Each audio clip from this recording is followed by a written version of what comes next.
Bienvenue encore une fois à cette série de haltes spirituelles que nous avons commencé à la fin de l'automne sur l'expérience de cheminer, de faire un bout de chemin dans la foi et de regarder les temps forts de notre vie. On est rendu aujourd'hui à la dimension plus collective, sociale, mais on a commencé par regarder la joie de revenir au monde, d'être neuf, d'avoir un peu en nous l'enfant évangélique. Ensuite, l'adolescence, toute cette période importante de notre vie où on a eu des parents, des éducateurs, des personnes sur notre route qui nous ont incités à aimer la vie, à apprendre à socialiser, à découvrir un intérêt, une passion. C'est extraordinaire. Alors, on avance comme ça, mais avant d'aller plus loin, j'aimerais qu'on porte un regard sur la crèche, puisque au moment où on se parle, on est le 31 janvier, et dans 2 jours, c'est le 2 février, la Chandeleur, la présentation de Jésus au Temple. Quand on a bâti cette crèche qu'on appelle la crèche pour la paix, on avait l'intention, depuis les premiers dimanches de l'Avent, de dire on va la bâtir progressivement pour entrer dans l'importance. Il y a un Dieu qui vient, qui entre chez nous, qui prend la vie humaine, qui a une religion à travers son Fils. Alors, on a essayé de la bâtir, cette crèche, dimanche après dimanche, jusqu'à la nuit de Noël, mais pas tellement comme une crèche québécoise, avec des sapins, puis bien de la neige, et puis, non. Plutôt une crèche qui pourrait être Asie mineure. Le recouvrement, c'est pas une grotte, mais c'est une cabane tissée avec des branchages et une clôture de poules, si vous voulez. Quelques plantes, le rappel d'un peu de neige, parce qu'en Orient aussi, il y a du froid. Et donner une saveur aux personnages qui disent comment c'est un monde itinérant. Jésus naît au fond de la nuit, on dit la nuit la plus longue de l'humanité, mais en décembre, c'est une des nuits les plus longues de l'année solaire. Et il arrive dans le monde, mais pas comme on l'attend. C'est-à-dire un Dieu qui est désarmé. On attend un Messie qui va libérer les Juifs de l'Empire romain, leur donner leur pleine autonomie, mais on se retrouve devant un roi que le prophète Isaïe annonce, qui arrive dans la bourgade de Bethléem, qui naît imprévisible, qui passe pratiquement inaperçu.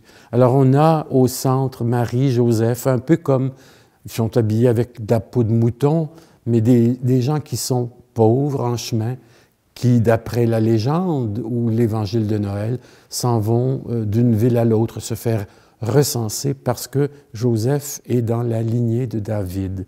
L'enfant est très, très petit. On a le bœuf et l'âne. On ne sait pas s'il y a un bœuf. Probablement qu'il y avait un âne pour le voyagement, mais c'est à partir d'un texte d'Isaïe pour dire que le bœuf sait reconnaître son maître. On met dans la crèche, à partir des premiers siècles, ces 2 images. Et vous avez, on pourrait dire, des gens pas catholiques aujourd'hui, des non-pratiquants, des bergers qui ne pouvaient pas, eux autres, aller au temple ou aller à la synagogue à cause de leur métier. Donc, c'était des gens en dehors, hors circuit, et curieusement, ce sont eux, les premiers, qui entendent la nouvelle de l'ange dans la nuit pour dire « J'ai une belle nouvelle pour vous, c'est pour toute l'humanité, un sauveur est né, vous allez le reconnaître, il est couché dans une mangeoire. » Alors, les premiers à recevoir la nouvelle de Noël, c'est des gens hors circuit. C'est extraordinaire de penser que... Et ce sont eux qui font une démarche, comprennent pas trop, s'en vont voir, et la tradition dit portent leur respect. On a mis aussi d'autres personnages qui ont des allures bédouines, au fond, pour dire c'est des gens du désert, c'est des gens de la transhumance qui se promènent d'un petit bled, d'un oasis à l'autre, pour nourrir leurs bêtes, leur foule. Et plus tard, bien sûr, avec le calendrier qui était de ce temps, on ne sait pas trop la date, on a commencé, l'Église chrétienne, à compter le calendrier humain à partir de la naissance de Jésus, l'an 1. mais il est né plutôt en l'an 6 avant Jésus-Christ à cause du roi Hérode. Ça, c'est pas grave, ce sont des détails historiques. Mais vous avez des gens, nous on en a fait 3 rois mages. Ils n'étaient pas 3, ils étaient peut-être plus ou moins, mais des mages, c'est-à-dire des gens venus d'ailleurs, des gens qui venaient d'Orient, scrutaient le ciel, des devins, des astrologues, des gens qui pratiquaient peut-être la médecine. Et eux savent qu'il y a une étoile qui brille et décident de se mettre à la recherche de cette étoile, partent de leur pays, et on ne sait pas quel pays. On en a fait jusqu'au 6e siècle, un noir, un jaune et un blanc, mais c'est pas grave. C'est des gens qui se sont mis en marche pour chercher l'étoile à partir de leur science. Tandis qu'à Jérusalem, les plus proches de l'alliance de la parole de Dieu, les scribes et les grands prêtres, ceux qui devaient reconnaître l'enfant étaient aveugles. Les gens de loin, exactement comme les bergers qui arrivent dans la nuit de Noël et qui viennent découvrir la même chose. Ils entrent dans la maison et on a regardé un petit peu le résultat de l'or, l'encens et la myrrhe pour dire c'est incroyable. Yvon Deschamps disait « Qu'est-ce que tu veux qu'un enfant fasse avec de l'or, de l'encens et la myrrhe? Il n'aurait pas apporté des bébelles. » Bon, ça c'était une façon drôle de dire « Mais pourquoi ces 3 présents très beaux? L'or, bon, on reconnaît que c'est un roi. L'encens, on reconnaît qu'il est Dieu. La myrrhe, c'était le parfum pour embaumer. On reconnaît que c'est un mortel et qu'il va mourir. Alors, la tradition des mages, des sages, des savants, c'est d'apporter, et ils se mettent à genoux devant la mère et l'enfant. Alors, tout ça, c'est l'histoire-là. Quand on a demandé au début de l'Avent aux gens qui venaient à l'église le dimanche de s'approcher de la crèche qui se bâtissait petit à petit, on a dit, venez pas juste voir une vitrine de magasin.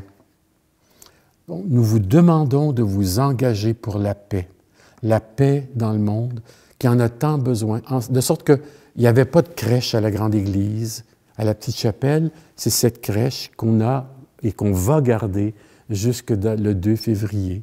Donc, les gens venaient et portaient le sort du monde. Je vous donne un exemple. La Palestine, qui est encore en guerre ces jours-ci avec Israël, a fait quelque chose comme 52 000 blessés, 23 000 morts au combat, là, puis ça augmente. Et 2/3 de ces 23 000 morts sont des civils, des femmes et des enfants. Ça veut dire ça qu'il y a 15 000 enfants qui sont décédés. C'est la population de la chute. Imaginez, c'est comme si la chute disparaît de la map monde, de la Terre, de par ses enfants, la promesse d'avenir. Alors, l'importance de l'enfant. Ce matin, j'entendais à la radio, il est supposé avoir une émission qui dit aux gens, mais comment est-ce qu'on peut être un enfant dans un pays en guerre? J'aimerais ça entendre cette émission parce que ça bouscule. Alors, la crèche était, la crèche pour la paix, un engagement pour la paix. Alors, on vous laisse la regarder une dernière fois et pour que vous fassiez vous-même votre propre prière pour la paix. Notre Père qui es aux cieux, que ton nom soit sanctifié, que ton règne vienne, que ta volonté soit faite sur la terre comme au ciel. Donne-nous aujourd'hui notre pain de ce jour. Pardonne-nous nos offenses comme nous pardonnons aussi à ceux qui nous ont offensés. Et ne nous laisse pas entrer en tentation, mais délivre-nous du mal. Amen. Alors, elle va disparaître et on va continuer nos rencontres. Et on commence une nouvelle petite série, peut-être 3 ou 4 émissions, sur, une fois qu'on a passé l'enfance, l'adolescence, l'âge adulte, arrive un autre temps dans nos vies. Tout le monde est dans la barque. J'appellerais ça le don de l'autre, des autres. On n'est pas des îles, disait le trappiste moine Thomas Merton, no man is an island. On n'est pas une île, on est forcément, parce qu'on est sur la terre, en solidarité avec ceux et celles qui nous côtoient, qui nous accompagnent, qui nous mettent au monde. Alors je commence tout de suite par un chant qui va donner le ton. Où sont amour et charité?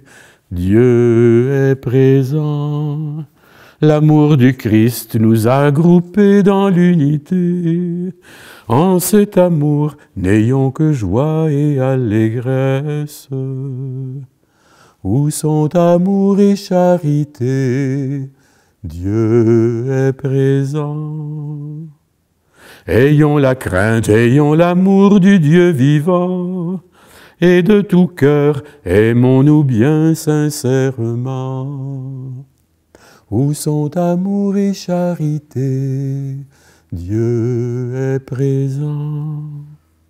Et puisqu'ensemble, en un seul corps, nous vivons tous, prenons bien soin que nos esprits ne se divisent. Où sont amour et charité? Dieu est présent. Cette nouvelle saison, je l'appelle la saison du don de l'autre ou des autres dans notre vie. Faire famille, faire communauté, faire société. Le pape François dirait, c'est la maison fraternelle, la maison commune à bâtir, la maison mondiale où tout le monde devrait avoir sa place. Pas seulement les grands empires ou les grands fortunés de ce monde, pas seulement la classe moyenne qui est en train de disparaître, mais tout le monde, y compris les plus petits, les pauvres, les décriés de la société, ceux qui sont les victimes des grandes machinations du monde de l'argent, du monde des communications, du monde politique qui ne s'occupe pas beaucoup toujours du bien commun. Le pape François nous rappelle et nous martèle constamment, nous sommes tous interreliés, interconnectés, de sorte que le mal que je peux faire à mon voisin abîme l'humanité, abîme la planète. Ça a l'air de rien, mais ramasser des détritus dans le bois ou nettoyer un rivage de rivière, c'est assainir aussi le restant de la planète. Mais on a développé, bien avant COVID, on a développé cette idée que je m'arrange tout seul, ça va tellement mal dans le monde. On perd confiance en l'humanité. Et ici, on a une nouvelle saison qui nous suit à partir du moment où on est enfant, où le petit s'en va à la garderie, commence à balbutier ses premiers mots, se met à marcher, va à l'école et entre à la polyvalente. On entre dans la conscience que je ne suis pas seul. Imaginez si on dit ça aussi pour la foi, pour l'expérience de croire. Je ne suis pas seul pour croire, même si ma foi, c'est quelque chose qui est mon trésor, qui m'appartient. Et je dois tout faire pour l'aimer, cette foi, même si j'ai eu la vie difficile, même si on ne m'a pas toujours reconnu comme je le voulais.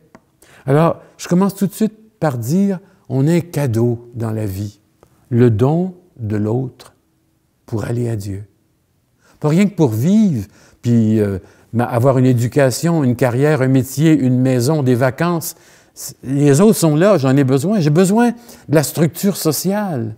Et c'est pour ça qu'on a, au palier de gouvernement, on a dans l'action sociale des gens qui nous rappellent la vocation communautaire de certains services, des syndicats, même si les luttes sont pénibles des fois, il y a toujours cette espèce de mouvement de dire « je ne suis pas tout seul dans ma maison, je ne suis pas tout seul dans ma chambre, dans mon appartement, je ne suis pas tout seul dans ma vie, les autres me sont donnés comme un gage pour dire « avance, petit gars, tu n'es pas tout seul ». Et je rajoute le don de l'autre pour aller à Dieu. Ça, cette saison-là, elle est toute notre vie, jusqu'à notre mort. Même si je suis tout seul dans ma résidence, dans ma chambre, sur mon lit d'hôpital, je porte en moi le monde. Ma famille vient me voir. La parenté s'informe. Je communique avec ma tablette. Je regarde la télévision, je m'informe. Il y a cette conscience du monde que je ne dois pas perdre. Je ne suis pas tout seul. C'est la saison des relations interpersonnelles que j'apprends, la saison communautaire. Et j'ai besoin de changer mon regard, de me convertir à l'idée que la fraternité de vie, les autres dans ma vie comme des frères et des sœurs, c'est un cadeau. Dieu donne des frères et des sœurs pour découvrir qui il est, lui, comment il chemine vers nous et comment nous cheminons vers lui. Je parlais de Thomas Merton tout à l'heure.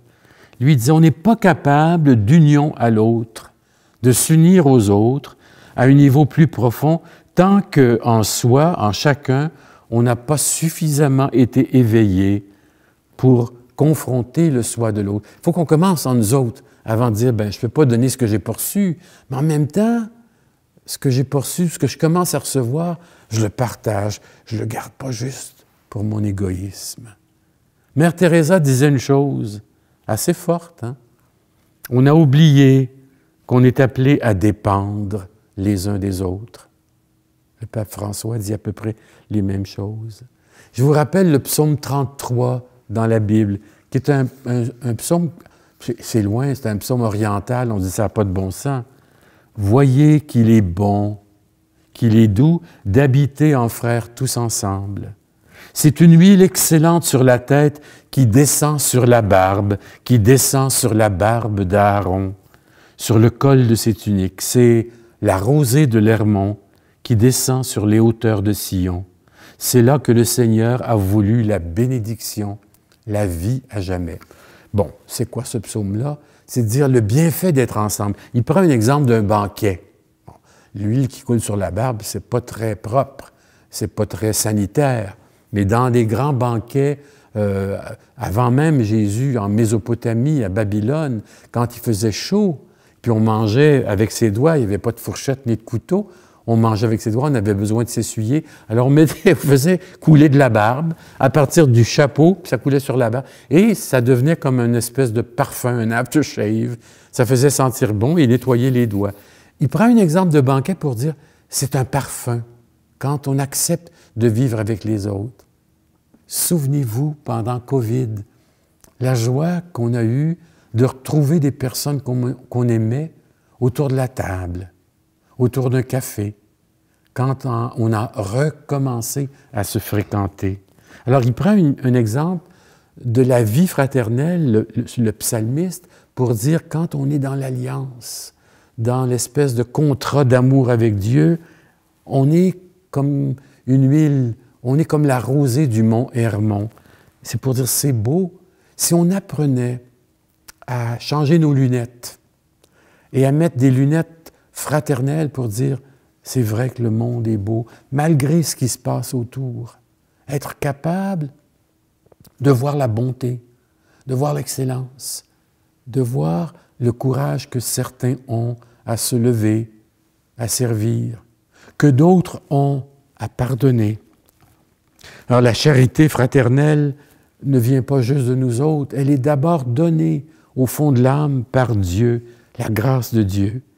Et puis c'est une vie qui se communique et on l'apprend ensemble dans les regroupements de communautés ou les assemblées ou de familles. Ça descend sur nous, comme sur tous les membres de la communauté, comme quelque chose de fécond. Pensez à la neige qui va fondre cet hiver. Plus il y a de la neige, plus ça prépare la terre pour les semailles, pour les récoltes. Mais quand la neige fond, on ne peut pas toujours la contrôler. Elle dégouline, elle dévale, elle descend en trombe, puis elle peut faire des inondations. On le voit, les lits de rivière qui montent, mais c'est quand même quelque chose de fécond. C'est comme si la terre est toujours en train de travailler, comme nos vies, d'ailleurs, sont toujours en train de travailler. Tout de suite, je vais chercher un exemple dans les paroles de Jésus pour nous parler de cette importance de changement de lunettes, de changement de perspective pour comprendre qu'est-ce que c'est ça, vivre avec d'autres, ça mène où? Le texte, vous le connaissez, il est pris dans l'Évangile de Saint Marc. au chapitre 3, versets 31 à 35. Alors arrivent sa mère et ses frères. Restant au dehors, ils le font appeler, Jésus, ils le font appeler. Une foule était assise autour de lui, et on lui dit, « Voici que ta mère et tes frères sont là dehors, ils te cherchent. » Mais il leur répond, « Qui est ma mère? Qui sont mes frères? » Et parcourant du regard ceux qui étaient assis en cercle autour de lui, il dit, « Voici ma mère, voici mes frères, celui qui fait la volonté de Dieu, celui-là est pour moi un frère, une sœur, une mère. » Comprenez bien là, ici que ce n'est pas contre la famille. Jésus n'est pas contre sa mère. Il faut comprendre l'image. Dehors, dedans. Dehors, sa mère arrive, puis ils ont un peu peur qu'ils s'avancent trop dans ses discours. On ne veut pas nuire à la réputation de la famille, mais ils viennent et ils le cherchent, ce qui est normal. Dehors, c'est pour nous autres, c'est tout ce qui est obligation, les exigences, les attentes des autres, les convenances. On vient toujours avec ce qu'il faut faire. Dedans, ce sont les gens qui sont assis autour de Jésus et qui écoutent sa parole. La communauté des gens, des écouteurs de la parole de Dieu. Alors, c'est comme si on était invités, vous et moi, à passer de dehors de ce qui est familier, nécessaire, obligatoire, et perspective, les attentes, et passer au-dedans dans le cercle de ceux qui écoutent la parole. Faire la volonté de Dieu, c'est comme une invitation de s'approcher du réseau humain de croyants. Passer des liens du sang à des liens spirituels. La parenté de Jésus est élargie. Alors c'est toute notre identité, ça, chrétienne. Nous retrouver devant un Dieu qui nous demande de penser qu'on est beaucoup plus que notre famille avec notre nom, avec le sang qui coule dans nos veines. On peut dire la même chose de notre famille franciscaine pour la communauté. Jésus revient souvent, on n'a qu'un seul maître, un seul Père, c'est le Père. Il n'y a qu'une seule fraternité. On a ça en Saint Matthieu, au chapitre 23. Ailleurs, nous sommes tous frères et sœurs. Saint François va dire ça, sans pouvoir sur l'autre. Le cadeau des autres pour aller à Dieu. Je ne le dirai jamais assez pour moi d'apprendre parce que j'aurai toujours sur mon chemin des circonstances, des situations et même des personnes qui vont être des pierres d'achoppement, qui vont nuire à ma croissance, ou moi je peux nuire à la croissance des autres au fond, en n'y croyant pas. Et là je vais parler d'une question plus franciscaine, qui est de notre couleur, de notre tradition à nous autres. C'est pas rien que le don des frères et des sœurs pour aimer Dieu, pour aller à Dieu, mais de façon beaucoup plus concrète, pour aller à l'Évangile. Je vais le développer dans la prochaine émission, mais je reviens sur cette insistance qu'on a besoin de ne pas démissionner des autres qui sont sur notre chemin, d'avoir un regard constamment renouvelé, émerveillé, surtout sur ceux et celles que j'ai l'impression de connaître par cœur, que je pense connaître jusqu'au fond de leur âme. Elles auront toujours quelque chose à m'apprendre. Et ça, plus on vieillit, plus on s'encarcane, plus on s'enracine dans nos certitudes et nos convictions. C'est difficile des fois de faire autrement, d'apprendre à faire autrement. C'est difficile d'apprendre des choses nouvelles sur l'autre et les autres. Et là, on dit, on peut aussi commencer à démissionner devant ce qui se passe dans la société actuellement. Est-ce que j'ai l'impression que les autres, je peux les voir comme un cadeau, comme un don, ou seulement comme un achoppement? Et là, j'entends des gens qui démissionnent de la société ou des autres. Ah, l'Église, c'est plein de scandales. C'est comme si on s'arrête à ce qui bloque la croissance ou la vie spirituelle, et on peut avoir raison, on est choqué, bousculé, on a perdu la crédibilité de certaines personnes. Et là, on se dit, ben non, je m'arrange tout seul. J'entendais encore quelqu'un dire, moi, la confession, ça me dit vraiment rien, là. J'ai rencontré le prêtre, puis j'ai dit, mais là, je m'arrange avec mon Dieu, puis je lui dis, pourquoi passer par quelqu'un qui peut être suspect, ou quelqu'un qui est un prêtre, qui peut avoir une drôle de vie. Tu sais. On passe par-dessus les intermédiaires, on passe par-dessus les autres. La foi sans les autres. La religion sans les autres. Mais pire, c'est la démission de comment je vois le monde, les autres. Comment les autres font partie de mon pays réel. Et même les personnes qui font le choix de vivre seules pour leur carrière, pour un projet religieux précis, les moines par exemple, les reclus, ceux qui vivent dans leur petite maison en ermitage, même les personnes qui sont seules sur leur lit d'hôpital sont habitées par le monde. J'ai pratiquement pas le droit de fermer mes yeux et mes oreilles. Vous vous souvenez de la réclame de Radio-Canada il y a plusieurs années? Écoutez pour voir. Écoutez pour voir. C'est une réclame qui nous dit on a besoin de s'arrêter, d'écouter pour que j'aie confiance, je retrouve confiance, que je sois informé et que je m'ouvre davantage à ce qui est là, ce qui est offert en partage. Je reviens avec cette idée, le don des autres, pour aller à Dieu. Pardon. Pour aller à Dieu. Le don qui est merveilleux, que je n'ai pas fini d'apprendre et de découvrir. On se quitte là-dessus. J'essaie de vivre ma semaine en me disant, les autres, est-ce que c'est un cadeau? Peut-être pas toujours, mais est-ce que les autres, c'est un cadeau qui vient de Dieu? Bonne semaine.